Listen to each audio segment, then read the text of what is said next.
What's up, everybody? Derek Anderson, the DA, and this is my review for She-Hulk episode 3. I mean, what is there to say at this point? Like, what is there to say that hasn't been said already in the previous 2 episodes? Like, this is just garbage. This is just flaming hot garbage, okay? It's painful and it's embarrassing. Like, I'm embarrassed for everybody that's on these shows, okay? Everybody, you got Wong right there. I'm embarrassed for Wong. I'm embarrassed for Tim Roth. I'm embarrassed for everybody, man. Like, you know, it's really, really that bad. And I don't understand, like, the choices that were made, the decisions that were made to keep going with this. I don't know who they thought was gonna like this series, who they think is laughing at any of this crap. I know there's stuff on social media, but I don't believe any of it, okay? I want to again sit down with these people that claim that they are laughing at this show, and I want to sit there and watch them as they are pretending to laugh, because there's nothing funny going on here. This is not a comedy. I don't know what this is. I don't know what's happening here. This is just terrible. This is immature garbage written for children. That's the only way I can understand it. It's written by children, okay? It's like a kid wrote this shit. Like a kid sat down and said, hey, I'm gonna write a show, and I'm like 14 years old and I don't know anything about life, but I know what I see on TV and on social media, so that's what I'm gonna write. I'm gonna write a TV show about that, and we get She-Hulk Attorney at Law, okay? And it's just amazing how painfully bad this thing is. It's a comedy, but it's a comedy for like all the wrong reasons. It's like I'm laughing at stuff that I shouldn't be laughing at. I'm laughing at stuff for the wrong reasons. It's just such a hyper feminist show. It reminds me of when you have like a female comedian and like her entire act is just talking about her body parts. Like that's literally the only thing that she can discuss is her damn body. You know, it's like there's nothing else to this person. She has no other interesting insights, nothing else to say. That's the exact same thing that we got with this show. That's the comedy in the show, and that's the context. Somebody that's just so deeply entrenched in feminism, they can't see themselves outside of it, okay? And their entire worldview just circles around like a completely broken, like these people are broken.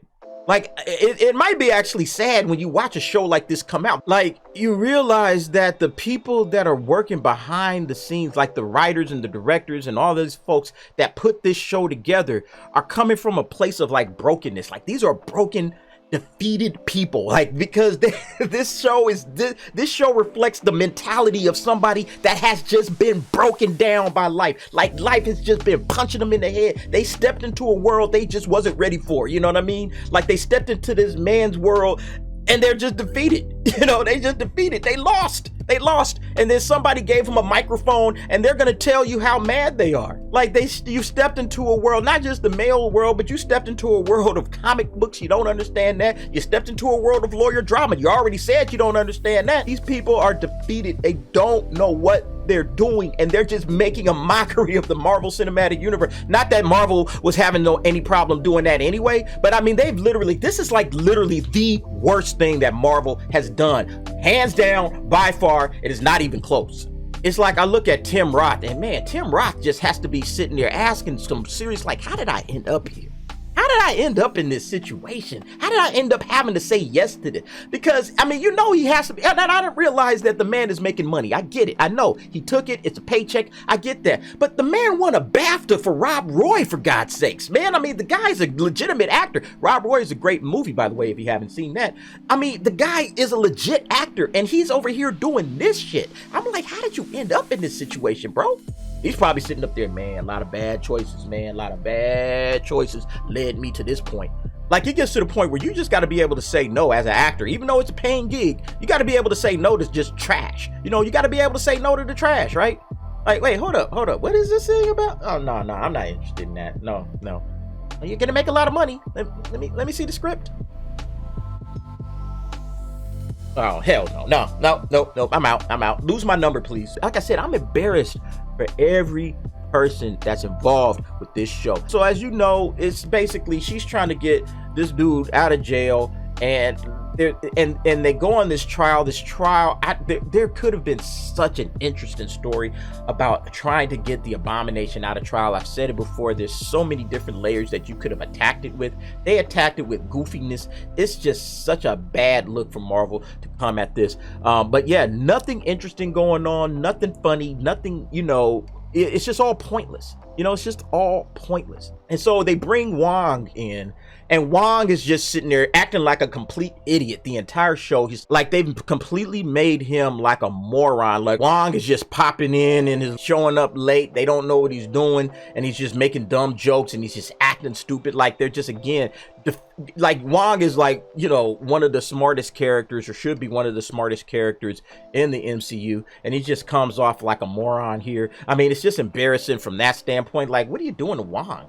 Like, what did Wong do to any of you women? Why are you attacking this dude? It's been kind of a pretty decent character. They've done an okay job with this guy. Nothing really offensive, and they make him seem like an idiot. And then, like, speaking of idiots, like, the misandry just doubles down. Like, this whole man-hating about this little other lawyer guy, which I can't even remember his name. His names don't even really matter at this. He gets into this idiotic case about, like, a shapeshifter that shapes into Meg the Stallion and dates him and steals money from him, or whatever the case may be. And they just keep, like, dragging this dude's character, like, back in front of the camera just to keep beating up on him and keep talking crap about him. Like, why are they doing this? This is like, and there's nothing funny about it, right? There's nothing funny about it.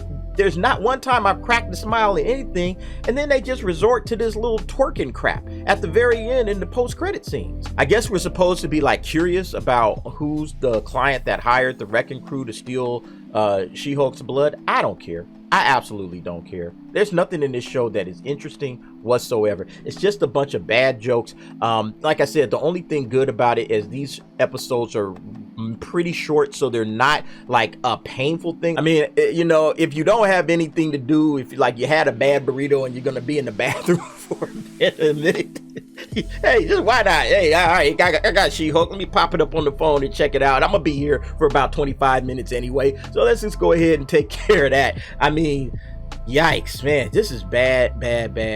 I'm telling you guys, Kevin Feige has got to be piping one of these chicks. There's no explanation for this crap. There's no other explanation.